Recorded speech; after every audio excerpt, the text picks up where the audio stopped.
तो आज की क्लास में हम ईथर क्या है, ईथर का नामकरण कैसे किया जाता है और ईथर बनाने की विधियां और उसके रासायनिक गुणों के बारे में बात करेंगे। चैप्टर नंबर 11 में 3 क्रियात्मक समूह की हम बात करते हैं। पहला एल्कोहल, दूसरा फिनॉल और तीसरा ईथर। तो हमने एल्कोहल और फिनॉल है वो कंप्लीट कर लिया है। तो आज की क्लास हम स्टार्ट करते हैं। सबसे पहले हम यहाँ पे लिख रहे हैं कि क्या लिखा है, ईथर। सबसे पहले माइंड में क्लियर होना चाहिए कि ईथर को हम ROR के द्वारा रिप्रेजेंट किया जाता है, ROR। अब यहाँ पर मैं विशेष बात बता दूं कि ईथर में ये ऑक्सीजन होगा और इसके दोनों ओर एल्किल समूह है या एरिल समूह है। एरिल का मतलब बेंजीन वाली भी हो सकती है, तो ROR के स्थान पे चाहो तो आप AROAR भी हो सकता है, या ये भी हो सकता है ईथर में कि एक एल्किल समूह जुड़ा हो और दूसरी तरफ दूसरा एरिल समूह जुड़ा हो। क्लियर बात, कोई कन्फ्यूजन नहीं। ईथर का मतलब ऑक्सीजन होगा और ऑक्सीजन के दोनों तरफ एल्किल एरिल या एल्किल एरिल समूह जुड़ा होता है। अब ईथर दो प्रकार के होते हैं, एक तो होगा सममित ईथर, दूसरा असममित ईथर। यदि दोनों जो समूह जुड़े हैं वो समान है तो सममित, और दोनों समूह अलग अलग हो तो असममित ईथर। इससे बड़ी कोई बात नहीं है। अब सबसे मेन बात आती है इनका नामकरण। क्वेश्चन आ जाता है तो ईथर के का सादा नामकरण अलग होता है और IUPAC नामकरण अलग होता है। देखो IUPAC नामकरण में जो ईथर के अंदर क्या होता है समझना यहाँ पे कि RH, ठीक है, इस H को हटा के हमने क्या जोड़ दिया, OR। तो ईथर में ये माना जाता है कि जो ईथर होता है वो हाइड्रोकार्बन का एल्कोक्सी व्युत्पन्न होता है। ईथर OR को हम क्या बोलते हैं, एल्कोक्सी। तो ईथर IUPAC नामकरण के अकॉर्डिंग ईथर को हाइड्रोकार्बन का एल्कोक्सी व्युत्पन्न माना जाता है, जिसमें हाइड्रोकार्बन का एक हाइड्रोजन हटेगा जहाँ पे OR जोड़ देते हैं। तो इनका IUPAC नामकरण किया जाता है वो तो इसके आधार पे होता है। और सादा नामकरण में सीधी सी बात है, जो एल्किल समूह है उनका नाम लिखो और O के लिए हम क्या लगाते हैं, ईथर। तो नामकरण हम स्टार्ट करते हैं। तो इसमें तो कोई विशेष बात है नहीं। तो सबसे पहले कि ईथर का हम नामकरण करें तो कुछ कंपाउंड में यहाँ पे लिख रहा हूँ। जैसे सबसे पहले मैंने यहाँ पे लिख दिया एक CH3OCH3। दूसरा कंपाउंड ले रहा हूँ यहाँ पे CH3CH2OCH3।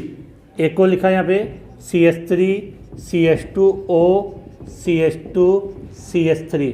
आगे बात करें तो इधर लिखा CH3, इधर O, CH2CH2CH3। एक और बात करें CH3OCH CH3CH3। अब देखें आगे C6H5OCH3, C6H5OC2H5। तो ये मैंने कुछ कंपाउंड लिखे हैं, इनका मैं साधारण और IUPAC नाम दोनों की हम बात करेंगे। सबसे पहले हम कहते हैं साधारण नामकरण की। तो साधारण नाम, तो जो साधारण नाम में क्या है कि साधारण नाम की बात करें तो CH3 को क्या बोलते हैं आप, मेथिल। अब ये कितने मेथिल हुए, एक और एक दो। तो सीधी बात है साधारण नाम लिखोगे तो क्या नाम हो जाएगा इसका, डाई मेथिल। और इसके लिए क्या लगा दोगे, ईथर। तो CH3OCH3 का साधारण नाम क्या हो गया, डाई मेथिल ईथर। अब यहाँ पे आ जाओ, एक तरफ क्या लिखा हुआ है समझो गौर से कि एक तरफ है मेथिल, दूसरी तरफ है एथिल। तो सीधी बात है मेथिल और एथिल में पहले कौन आता है, एथिल आता है। कौन आता है, एथिल। तो क्या लिखेंगे यहाँ पे, एथिल। CH3 के लिए क्या आ जाएगा, मेथिल, और फिर क्या हो जाएगा, ईथर। तो इसका साधारण नाम क्या हो गया, एथिल मेथिल ईथर। देखो इससे मतलब नहीं है कि पहले ये था या बाद में ये था। जो एथिल का पहला अक्षर आता है ई से, मेथिल का पहला अक्षर आता है एम से। सीधी सी बात है कि अगर दोनों एल्किल समूह समान है तो डाई लगा के लिख देंगे, लेकिन दोनों एल्किल समूह अलग अलग है तो अंग्रेजी वर्णमाला में जो पहले आएगा उसको पहले लिखा जाएगा, बाद वाले को बाद में। तो हो गया एथिल मेथिल ईथर। अब देखो यहाँ पर हम बात करें, ये भी एथिल है, जो CH2CH3 ये भी एथिल है और ये भी एथिल है। तो कितने एथिल हो गए, दो। तो इसका नाम हम कैसे लिखेंगे, डाई एथिल ईथर। कोई कन्फ्यूजन नहीं होना चाहिए, डाई एथिल ईथर। अब यहाँ पर आप गौर से नोट करें कि देखो ये समूह तो आपका मेथिल है, ये समूह तो क्या आपका मेथिल है, लेकिन ये समूह आपका क्या है, प्रोपिल। क्या इधर वाला प्रोपिल, ये मेथिल है और ये प्रोपिल है। और प्रोपिल में भी आप देखो गौर से 3 कार्बन की सीधी श्रृंखला है। जब 3 कार्बन की सीधी श्रृंखला है तो इसके लिए हम एन लगाते हैं, तो ये एन प्रोपिल हो गया और ये मेथिल। तो प्रोपिल और एन प्रोपिल, सॉरी ये तो एन प्रोपिल और मेथिल, तो मेथिल पहले आता है, तो इसका नाम क्या लिखेंगे हम, मेथिल एन प्रोपिल ईथर। क्या लिख दिया, मेथिल एन प्रोपिल ईथर। अब देखो इसको आप गौर से देखो, तो ये कौन सी स्ट्रक्चर हुई 3 कार्बन की, आइसोप्रोपिल। ये 3 कार्बन की कौन सी स्ट्रक्चर हो गई, आइसोप्रोपिल, और ये मेथिल। तो जब इनका हम साधारण नाम लिखेंगे, क्या लिखेंगे, साधारण नाम, तो बिल्कुल क्लियर होना चाहिए कि पहले क्या आएगा, मेथिल, फिर आ जाएगा आइसोप्रोपिल, और फिर क्या लिख देंगे, ईथर। तो क्या नाम हो जाएगा इसका, मेथिल, ये हो गया आइसोप्रोपिल, और यहाँ क्या लिख दिया मैंने, ईथर। तो क्या नाम हो गया इसका, मेथिल आइसोप्रोपिल ईथर। अब यहाँ पर समझो C6H5 क्या बोलते हो, फेनिल, और ये मेथिल। C6H5 बेंजीन वाले आ गए। C6H5 को नॉर्मली हम AR के रूप में क्या बोलते हैं, एरिल, मतलब फेनिल। तो ये तो हो गया फेनिल और ये हो गया मेथिल। तो फेनिल, फेनिल F नहीं P, फेनिल को जब हम लिखते हैं तो उसका पहला अक्षर क्या आता है, P आता है। तो क्या हो जाएगा, methyl phenyl ether, methyl phenyl ether. इसका मतलब ये क्या है, C6H5 बेंजीन वाले, बेंजीन वाले के ऊपर क्या जुड़ा, OCH3। जब बेंजीन वाले के ऊपर OCH3 जुड़ा होता है तो नॉर्मली उसको हम एनिसोल बोल देते हैं। चाहे सादा नाम हो, IPC नाम हो, उसमें हम क्या नाम चला सकते हैं, एनिसोल। तो बिल्कुल क्लियर होना चाहिए, फेनिल, मेथिल फेनिल ईथर को हम क्या बोल सकते हैं, एनिसोल। क्या कह सकते हैं, एनिसोल। अब देखो लास्ट वाला, थोड़ा सा इसको नीचे रख लेते हैं, स्पेस भी अपने पास, C6H5O C2H5, ये एथिल है और ये फेनिल है। तो पहले क्या आएगा, एथिल आएगा, तो एथिल फेनिल ईथर। तो क्या नाम हो जाएगा इसका नाम, ethyl phenyl ether, ethyl phenyl ether. और इसको साधारण भाषा में फेनिटोल बोलते हैं। क्या बोलते हैं, फेनिटोल, फेनिटोल बोलते हैं साधारण भाषा में, इसको क्या बोलते हैं, फेनिटोल। तो हो जाएगा एथिल फेनिल ईथर, या आप क्या बोल सकते हो, फेनिटोल। तो ये तो गया ईथर का कौन सा नामकरण, साधारण नामकरण। जब हम ईथर का IUPAC नामकरण की बात करते हैं तो यहाँ आपको 2 चीज़ें याद करनी है। पहली बात कि ईथर को हम हाइड्रोकार्बन का व्युत्पन्न मानते हैं। ईथर को हम क्या मानते हैं, हाइड्रोकार्बन का व्युत्पन्न मानते हैं। तो देखो इसको यहाँ से आप समझते हैं, इसको मैं बिठा रहा हूँ यहाँ से, कि ईथर का जब हम IUPAC नामकरण करते हैं तो इस नामकरण के तहत ईथर को हम क्या मानते हैं, हाइड्रोकार्बन का क्या मानते हैं, व्युत्पन्न मानते हैं। अब दूसरी बात, पहला पॉइंट तो ये कि ईथर को हाइड्रोकार्बन का व्युत्पन्न मानेंगे तो ईथर में जब 2 समूह होंगे, समझना, जैसे ये और ये, तो क्या होता है, एक को हम हाइड्रोकार्बन मानेंगे और दूसरे को एल्कोक्सी के रूप में लिया जाता है। किसके रूप में, एल्कोक्सी। अब समझना, समझा रहा हूँ बात है। जैसे यहाँ पर था ROR, तो इसको हम जब नामकरण करेंगे तो एक कार्बन को तो हम लेंगे R के रूप में और दूसरे को लेंगे एल्कोक्सी। जिसको केवल R के रूप में लिया है उसका नाम तो किस रूप में लिखा जाएगा, एल्केन के रूप में। बेंजीन वाले तो बेंजीन आ जाएगा, और जो OR है उसका नाम एल्कोक्सी के रूप में लिखा जाता है। किसके रूप में, एल्कोक्सी के रूप में। अब एक बात और, दोनों में से जब दोनों समान है तब तो कोई परेशानी नहीं है, एक को एल्केन के रूप में ले रहे हो, दूसरे को एल्कोक्सी में। लेकिन जब दोनों कार्बन अलग अलग हो, जैसे यहाँ पर एक में 2 कार्बन की संख्या 2 है और एक में कार्बन की संख्या 1 है, तो जिसमें कार्बन की संख्या ज़्यादा होगी उसे हम हाइड्रोकार्बन के रूप में काउंट करेंगे। कार्बन की संख्या क्या हो, ज़्यादा हो। कार्बन की संख्या ज़्यादा हो उसको तो हम किस रूप में लेंगे, हाइड्रोकार्बन में, और जिसमें कार्बन की संख्या कम होगी उसको O के साथ काउंट करेंगे, जिसका नाम किसके रूप में लिखा जाएगा, एल्कोक्सी। देखो 2 कार्बन तक काउंटिंग की आवश्यकता नहीं है, अगर 2 से ज़्यादा कार्बन है तो हमें यह बताना पड़ेगा कि एल्कोक्सी कितने नंबर पर है। अभी तक आप ये बात नहीं समझ पाए कि यहाँ एल्केन को तो मुख्य मानेंगे और एल्कोक्सी OR, एल्कोक्सी जिसको आप क्या बोले OR, उसको हम क्या मानेंगे, प्रतिस्थापी मानते हैं।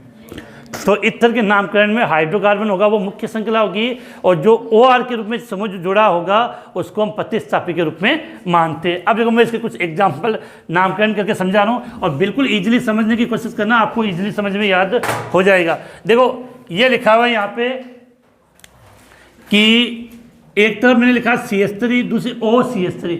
अब सपोज करो कि दोनों तरफ पे तो कोई फर्क नहीं पड़ता, कार्बन की संख्या बराबर है, तो इसको मैंने इस प्रकार से कर लिया। समझना, ये कितना कार्बन है, 1, तो ये तो मुख्य हो गया, तो एक कार्बन से इसका नाम क्या हो जाएगा, मेथेन, और OCH3 का एल्कोक्सी के रूप में नाम होता है मेथोक्सी। O के साथ CH3 जुड़ा है तो ये क्या हो जाएगा, मेथोक्सी, और ये एक कार्बन है CH3 तो नाम हो जाएगा मेथेन। तो मुख्य श्रृंखला ये होगी, तो ये प्रतिस्थापी को लिखते हैं पहले। तो OCH3 के लिए हम जो नाम लिखते हैं उसको हम क्या कहते हैं, मेथोक्सी, और कार्बन है तो इसको बोलेंगे मेथेन। क्या नाम दिया, मेथेन। तो उम्मीद है कि क्योंकि एल्कोहल फिनोल से भी थोड़ा ज़्यादा कन्फ्यूजन क्रिएट है, वो इथर के नामकरण में होता है, तो इसका नाम मैंने क्या लिख दिया, मेथोक्सी मेथेन। अभी अगले वाले में देखो, अब देखो इसमें 2 कार्बन है और इसमें 1 कार्बन है। मैंने क्या कहा, ऑक्सीजन को कम कार्बन के साथ रखना है, ऑक्सीजन को कम कार्बन के साथ रखना है।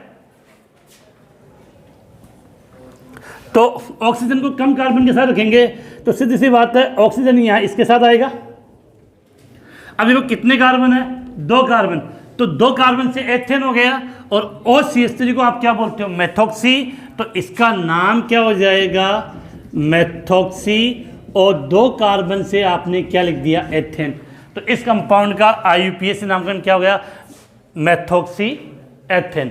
अब देखो आगे बात करें, यहाँ देखो इधर भी कार्बन 2 है, इधर भी कार्बन 2 है, दोनों तरफ कार्बन बराबर है, तो आप किसी को भी ऑक्सीजन के साथ काउंट कर सकते हो। इसको मैंने यहाँ पे जैसे इसके साथ जोड़ दिया, एक ही बात है, उधर जोड़ दिया, इधर एक ही बात है, इसको इधर जोड़ दिया। अब ये 2 कार्बन है तो 2 कार्बन से एथेन, और ये एल्कोक्सी के रूप में 2 कार्बन तो एथोक्सी, तो क्या नाम हो जाएगा इसका,